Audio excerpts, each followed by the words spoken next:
بسم اللہ الرحمن الرحیم۔ ناظرین، آج کا چوتھا ویلاگ اور ہیڈنگ وہی چل رہا ہے، نکاح، طلاق، خلا۔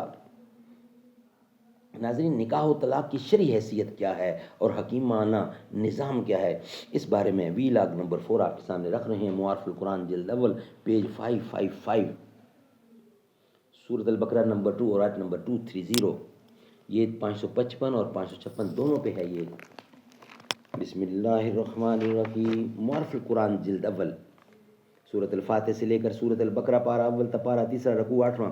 رائٹر ہیں اس کتاب کے حضرت مولانا مفتی محمد شفیع صاحب رحمۃ اللہ علیہ، مفتی اعظم پاکستان۔ بسم اللہ الرحمن الرحیم۔ الحمد للہ وکفی وسلام علی عبادہ الذین اصطفی۔ قال النبی صلی اللہ علیہ وسلم، خیرکم من تعلم القرآن وعلمہ۔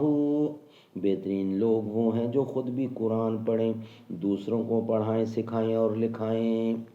تو سحر ہے تو میرے عشق میں شبنم تیری، شام غربت ہوں اگر میں تو شفق تو میری، شام غربت ہوں اگر میں تو شفق تو میری، میرے دل میں تیری زلفوں کی پریشانی ہے، تیری تصویر سے پیدا میری حیرانی ہے، حسن کامل ہے تیرا، عشق ہے کامل میرا۔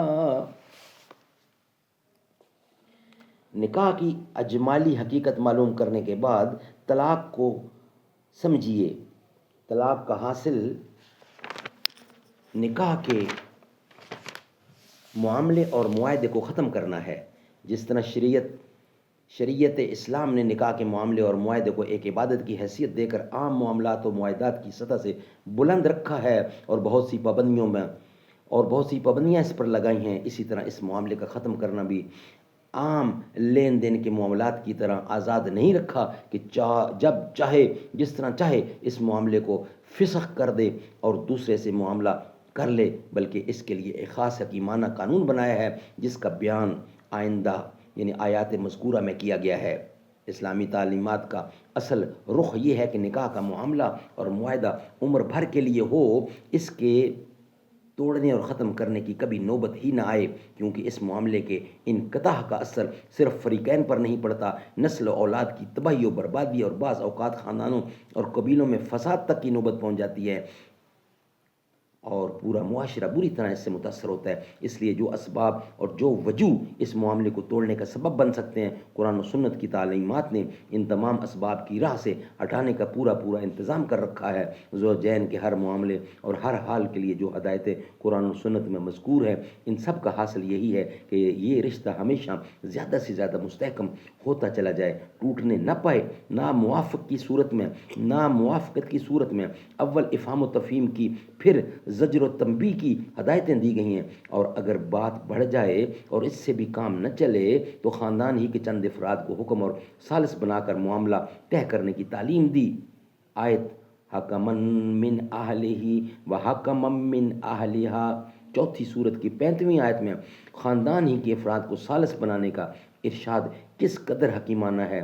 اگر معاملہ خاندان سے باہر گیا تو بات بڑھ جائے گی اور دلوں میں زیادہ بغض پیدا ہو جانے کا خطرہ ہے۔ ناظرین، یہ تھا چوتھا ویلاگ۔ انشاءاللہ 5ویں ویلاگ میں اسی پر ہم ڈسکس کریں گے، نکاح، طلاق، خلا اور اس کی حکیمانہ نکاح و طلاق کی شرعی حیثیت اور حکیمانہ نظام۔ یہی ابھی چل رہا ہے ہیڈنگ ہمارا۔ ویلاگ نمبر 4 ہمارا کمپلیٹ ہوا۔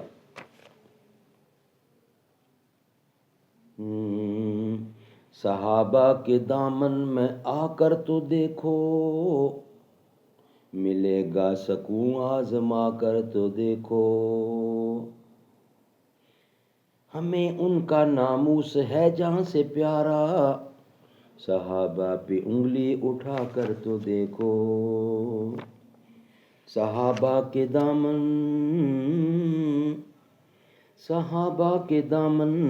میں آ کر تو دیکھو، ملے گا سکون، آزما کر تو دیکھو، ہمیں ان کا ناموس ہے جہاں سے پیارا، صحابہ پہ انگلی اٹھا کر تو دیکھو۔